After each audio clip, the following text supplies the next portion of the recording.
Hidup baru dimulai dari kebiasaan kecil yang konsisten. Ini 10 kebiasaan untuk mengubah hidupmu. Simak ini. Oke, mari kita bongkar sama-sama. Kebanyakan dari kita mikir kan, kalau mau mengubah hidup itu butuh langkah yang super besar, yang drastis. Tapi gimana kalau rahasianya justru sebaliknya? Ternyata ya, sukses itu nggak dibangun dalam semalam. Sukses itu dibangun dari hal-hal kecil, kebiasaan-kebiasaan simple yang kita lakuin terus-menerus setiap hari. Coba deh renungin kalimat ini. Ini dalam banget loh artinya.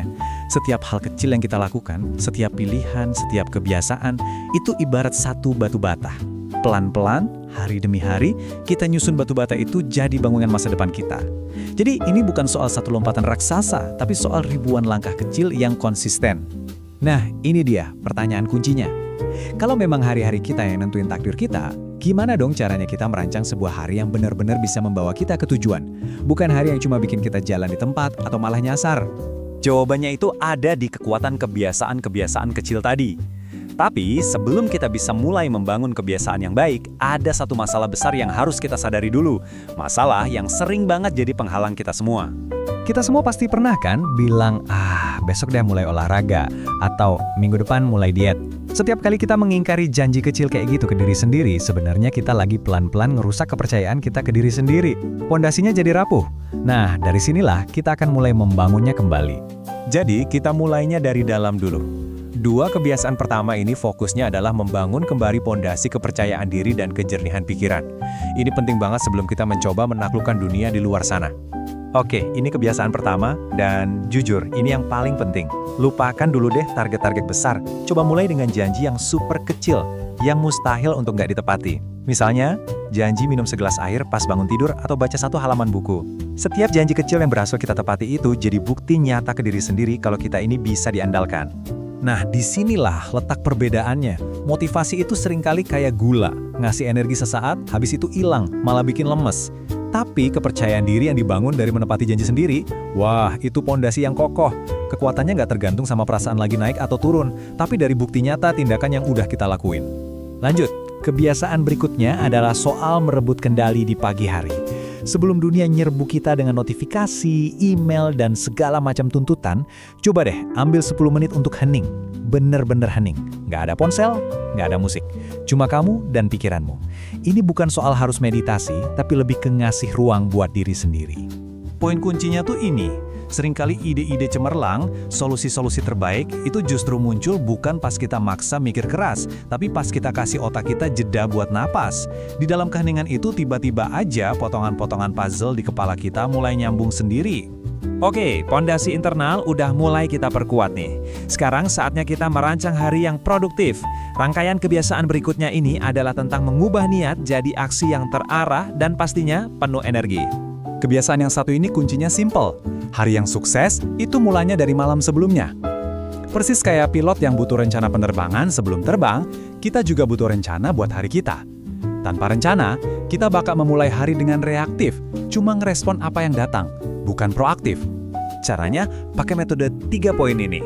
Cuma butuh 2 menit sebelum tidur kok. Tulis satu hal yang wajib selesai besok, satu hal yang sebaiknya selesai, dan satu hal lagi yang bisa dikerjakan kalau ada sisa waktu. Simple kan? Tapi ini ampuh banget buat ngilangin bingung pas pagi-pagi dan bikin kita langsung fokus. Lanjut, kebiasaan yang satu ini simple banget tapi efeknya luar biasa. Intinya, gerak itu ngebangkitin emosi. Kita nggak bisa mikir jernih dengan energi yang positif kalau badan kita seharian cuma diam aja. Nggak perlu lari maraton kok, cukup jalan kaki 15 menit, peregangan sedikit, atau apapun yang bikin darah kita ngalir.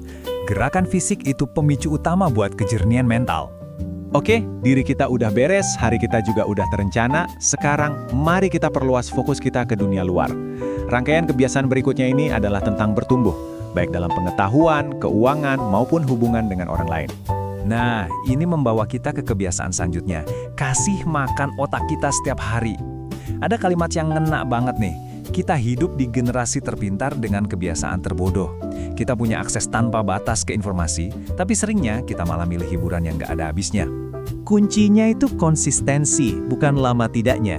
Coba bayangin, 10 menit belajar setiap hari, itu artinya ada 365 hal baru yang kita pelajari dalam setahun. Siapa tahu salah satu dari ide itu bisa mengubah hidup kita selamanya. Oke, sekarang kita ngomongin duit.